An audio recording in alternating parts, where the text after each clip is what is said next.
The Waterbury State Office Complex carries a dark legacy.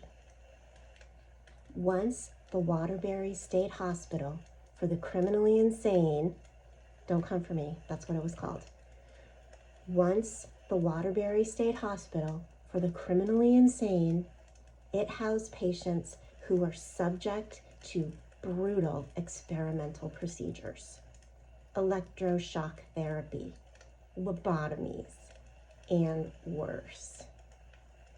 Many who died there were buried in unmarked graves on the grounds.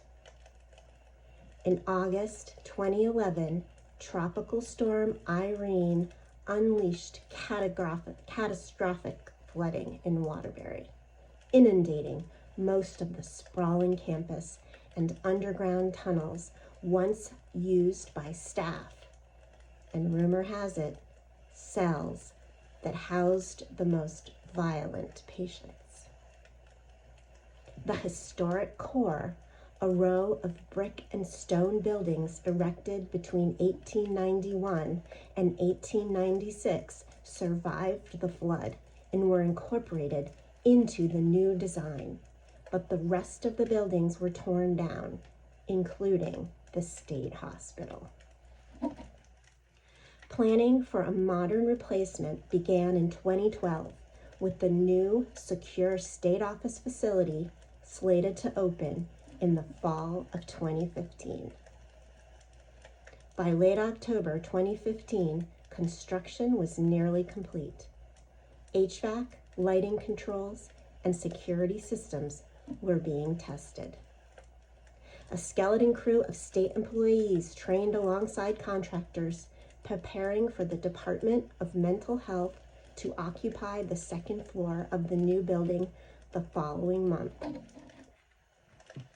On a raw, windy Friday, just before Halloween, an elderly man in threadbare, outdated clothes shuffled to the security desk. He insisted that he had an urgent meeting at the Department of Mental Health.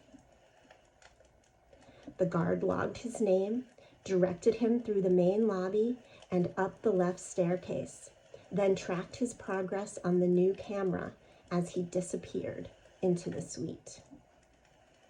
At 4:30 p.m., the guard noticed that the man had not left. A sweep of the floor turned up nothing.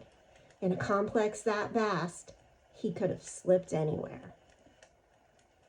Returning to the monitors, the guard replayed the footage and froze.